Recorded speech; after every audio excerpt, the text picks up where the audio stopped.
Jerk! Inis na inis niyang inihagis ang bag sa couch at nagmamadaling tinungo ang medicine cabinet. Sis, anong ginagawa mo dyan? Nakabundot sa kanyang tanong ni Danica. Kinuha niya ang bulak at alkohol mula roon. Nakakatiri! Baka sa mukha niya ang nararamdaman.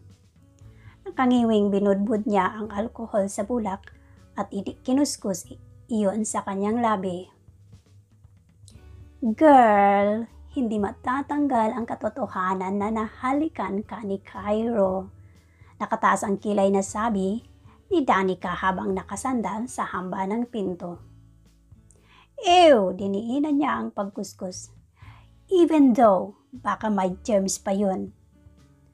Hay, bahala ka nga. Baka mamaya, mamamagay ang nguso mo kapag di mo tinigilan yan. Danica said hopelessly na itinaas pa ang mga kamay. Tinitigan niya ang labi sa salamin. Medyo namula na nga ang paligid ng mayon. Agad niyang itinapon ang bulak na kanina lang ay pinagkukuskus niya. Bakit ganun? She felt her knees weakened and hearts beat so fast nang halikan siya ni Cairo. She never felt that way before sa dami ng humalik sa kanya. Ngayon lang nangyaring nanlambot siya ng ganoon. She touched her lips. She remembered how Cairo's lips tasted. It was sweet, just like white wine. Nakakaliyo sa pakiramdam. My, labi pa lang yun nagkakaganito na ako? Oh no, bastos siya. Antipatiko. Jerk. Bukod doon, binagyan mo pa ako ng nuknukan ng yabang at manyak na date. Gigil niyang sabihin na pinalo ang binti nitong nakapatong sa armrest ng sofa. Aray! Ngumiwi ito. Kasi naman, ang arte-arte mo kanina. Alam kong maganda tayo sis, pero naman, por favor, hindi porket magaganda tayo, deadma na lang ang katulad ng kagaupuhan ni Fafa Cairo. Anitong tinirik pa ang mga mata. Gwapo-gwapo ka dyan. Sumalampak siya sa katabing coach nito. Maring ipinikit niya ang kanyang mga mata. Ang malamlam na mga mata ni Cairo ang agad na rumehestro sa kanyang isipan na binagayan ng hindi naman katangusang ilong, bagamat prominente. Ang malabi nitong senso na tila napakasarap. Ano ba itong iniisip niya? Nahihibang na nga yata talaga siya. At bakit naman naisip niya mayon? Pinilig niya ang ulo. Sus! Kunuha ka pa sister. Type mo no? Malakas itong tumawa. Para kang nananaginip na gising dyan. Anitong hinampas siya ng unan. Hindi no? Depensa niya sa sarili. Ganun ba ang itsura niya kanina? Inis na binaton din yan ng unan si Danica. Defensive girl, umalakhak nitong sinapo ang unan na hinagis niya. Hindi nga ano ka ba? Naiinis siya. Bakit niya ba kasi yun naisip? Marahas siyang tumayo at tinungo ang kwarto. Uy, sis, habol sigaw sa kanya ng kaibigan. Di na niya ito nilingon pa. Baka ano na naman ang maisipan nitong sabihin sa kanya. Naramdaman niya na sumunod ito. Masyado ka talagang pikon kapag nabubuko ka kay Risha. Ito ang tawag na endearment sa kanya ng mga kaibigan niya sa tuwing napipikon na siya. Sorry na. You know, ang true friends ang magsasabi sa iyo ng katotohanan. Lalo na yung hindi mo makita na sila ang nakakakita. Hinging paumanhin at paliwanag nito na umupo sa kama. Hay, tigilan mo nga ako Daniel. Inis niyang sabi na tumungo sa banyo. Hoy, bruha ka! Walang personalan ha? Aba, payo lang dear. Tila nila lumupos na papel ang mukha nitong panggitin niya ang tunay na pangalan ng kaibigan. Nakaka-hurt ka na, kunway naiiyak nitong sabi. You know, ang true friends ang magsasabi sa iyo ng katotohanan, lalo na yung hindi mo makita na sila ang nakakakita. Nakangising ulit niya sa sinabi ng kaibigan. Tiyah! Tanghali na nang nagising siya. She had the strangest dream ever. Kinasal daw siya kay Cairo dahil nagdadalang tao siya.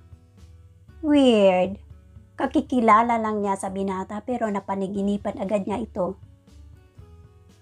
Pumilig siya paharap kay Danica. Subalit hindi niya ito natagpuan sa tabi. Kulot noong napilitan siyang tumayo sa kama upang abutin ang papel na nasa side table na kanyang namataan. Umalis na pala ang loka. Hindi man lang siya ginising. Patamad na tinungo niya ang pinto ng banyo upang makaligo na. Kailangan niyang magtungo sa supplier nila ng fresh flowers para sa kabubukas niyang flower shop. Bukod kasi sa bookstore na kanyang na-franchise, ay naisipan din niyang mag-venture into flower business. She was encouraged by her friends into it also dahil pare-pareho din ang mga itong mahilig sa bulaklak. Apat silang magkakaibigan. Her friend Kathy is managing their family business, which was the CNC chain of groceries. At si Yenny naman, hanggang ngayon ay wala pa ring trabaho. And there is Danica, ang nag-iisang Miss Universe sa grupo ika nga nito. He was working as Kathy's assistant sa tuwing umaalis ang huli to check their other branches. Sa ngayon ay nagsimula na dito nung magnegosyo. He just opened up an internet cafe. Matapos makapagligo at makapibihis ay nagmadali na siyang umalis. Hindi man lang siya nakapag-makeup tulad ng nakagawian niya sa araw-araw. Masyado na yatang malilate kapag nag-ayos. Pa siya. Tiningnan niya ang relo sa kotse. Alas 11:30 na. She was praying na sana ay wala pa ang kanyang kausap. Ayon kasi sa sekretary nito, madalas ay alauna na ito kung dumating. Pero kapag may sumpong naman daw ay maaga pa lang naroon na ito. Ngayon pa lang niya makakaharap ang kanyang magiging supplier. Sana lang ay bigyan siya nito ng mababang presyo at magandang terms. Nang makadating na sa kanyang destination ay agad niyang pinarada ang sasakyan sa isang bakanting parking lot. Nagmamadali siyang umibis sa sasakyan at tinungo ang desalaming pinto. It was lunchtime already kaya naman wala siyang makitang empleyado sa loob maliban sa gwardiya na nagbukas sa kanya kanina lang at sa isang janitor na kasalukuyang nagmamop. Ma'am, good afternoon po. Mamaya po. Papong alauna na babalik ang mga empleyado. Lunch break na po kasi. Ani ng janitor na lumapit sa kanya. It's okay, I can wait, she smiled. Ah, sige po. Magalang itong ngumiti at nagpaalam. Nilibot niya ang paningin sa kabuuan ng opisina. It was not big. There are only few tables sa ilan nitong mga empleyado. Danica was the one who referred her to this supplier of fresh flowers. Imported daw at primero klase ang mga bulaklak na naturang wholesaler flower shop. Sinipat niya ang relo sa kanyang basic. Alas 12:30 na. 30 na. Minuto na lang siyang maghihintay. She sighed. Kumakalam na ang kanyang isikmura. Hindi man lang kasi niya nagawang kumain ng umagahan dahil nga late na.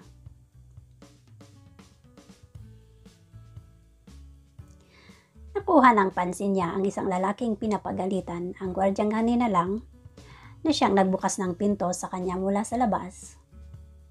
Napakunot noo siya ng noo. Medyo pamilyar sa kanya ang itsura nito, kahit nakataligid lamang ito.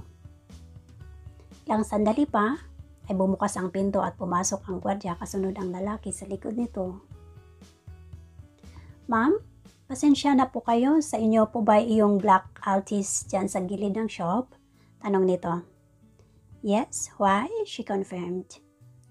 Kasi, Miss, hindi mo ba nabasa yung karatula sa harap ng parking lot? It says reserved, sabat ng lalaking nasa likod nito, tumabi sa gwardya. You? Napakunot noon niyang sasabi ng mapagsino ang lalaki. Oh, so it's you, Kyrie, napalitan ng ngiti ang nangangalit nitong mukha. What are you doing here? Mataray niyang tanong na napatay mula sa kinaupuan. Should I be the one asking you that? He grinned. I was here to see Mr. Sandoval, casual niyang sabi. And you? So, you are here to see me. He walked closer towards her. Nanunukso ang mamatang tumitig ito sa kanya. Napaatras siya. Para siyang matutunaw sa matitig nitong animoy humahagod sa kanyang kabuuan. Napapikit siya. Totoo ba ito? Kyrie, tawag nito sa kanya. Dinalat niya ang kanyang mamata, only to find out his face was only an inch away from hers. Naigid niya ang kanyang hininga. Bakit ko ba ngayon ko lang napansin na gwapo ka pala? Shit! Ragkit! Bakit ba ako nanginginig? Ha? Naramdam niya ang pagbilis ng tahip ng kanyang dibdib. Ang mga tibok nitong kahit lakas ng tila ba siya lang ang nakakarinig. Kyrie, what do you need from me? Cairo asked with a naughty smile on his lips. I was referred by Danica. Gosh, now she was really shaking. Wala sa loob na napahawak siya sa tapat ng kanyang dibdib.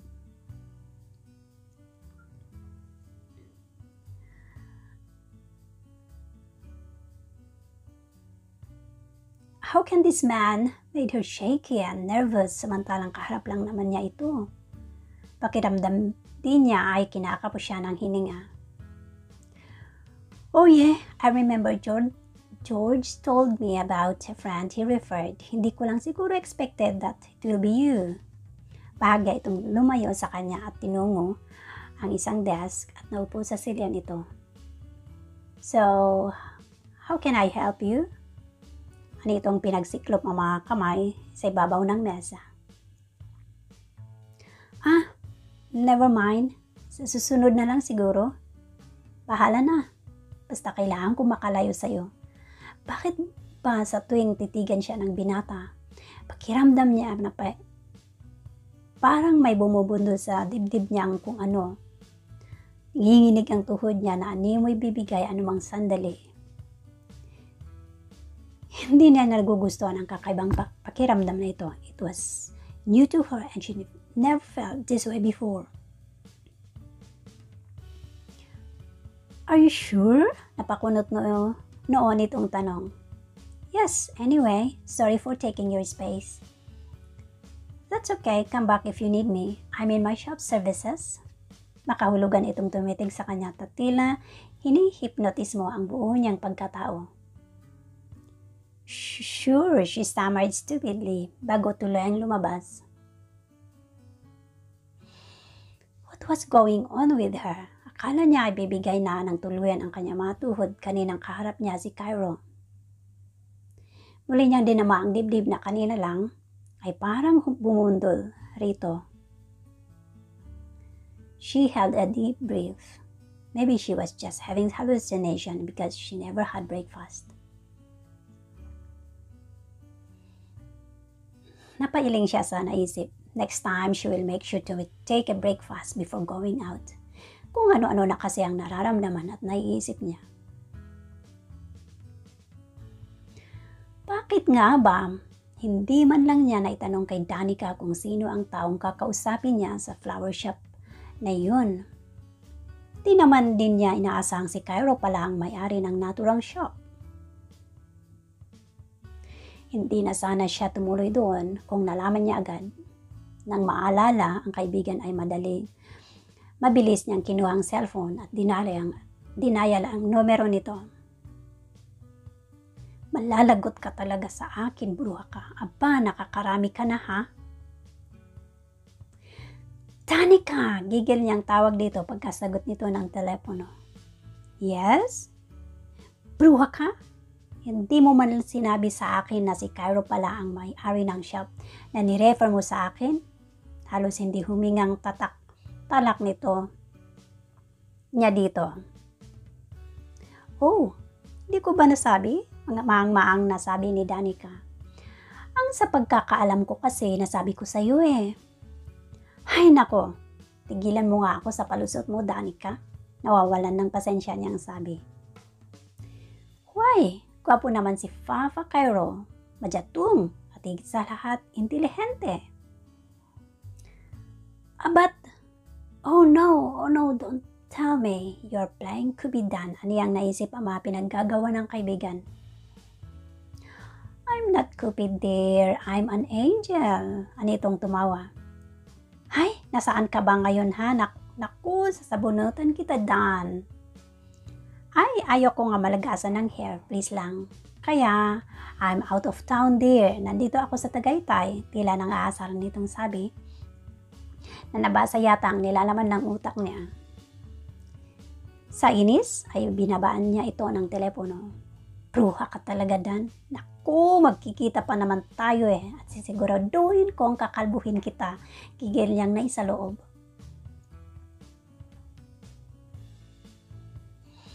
Hindi makapaniwala si Cairo na muli niyang makikita si Kyrie.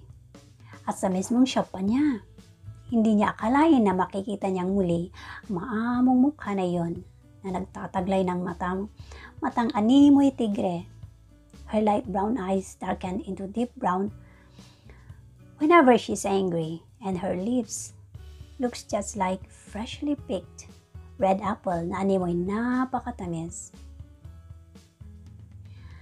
And how can he forget Kyrie's hair?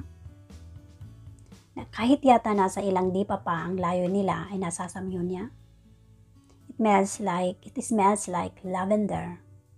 It even looks so soft kahit na ito ay maiksi. Strange, because he never liked women with short hair.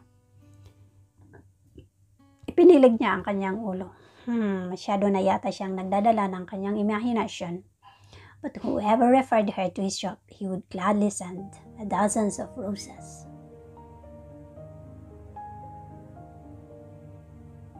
Mukhang hindi yata matatanggal ang itim mo sa labi, pare. Puna ni George na kanina pa pala nakatingin sa kanya. Ha? Oh, so hindi lang pala ngiti. Mukhang wala ka pa sa sarili. Natawang sabi nito na umupo sa visitor's chair sa harap ng kanyang desk. Care to tell me what made your day? Oh, nothing. Naalala ko lang si Kyrie. Tila balewala niyang sabi na binuklat ang brochure na nasa kanyang harapan. Kyrie? You mean Kyrie as in Dan's friend? Pagkukumpirma nito sa nang-aasar ng tono. Yes, I wonder who referred her to my shop. Pare, matalino ka naman, di ba? Sino pa ba ang magre-refer sa kanya kundi si Daniel? Malakas itong tumawa. Okay, so Daniel, Danica referred her to my shop. Nangiting sabi niya. Remind me to send her dozens of roses. Now that's new. Mukhang ibang klaseng tinik ang tumusok sa'yo ngayon na. Napalatak nitong sabi na tinapik niya sa balikat bago tumayo. Sure, and I'll send Dan your thanks. Sabi pa nito.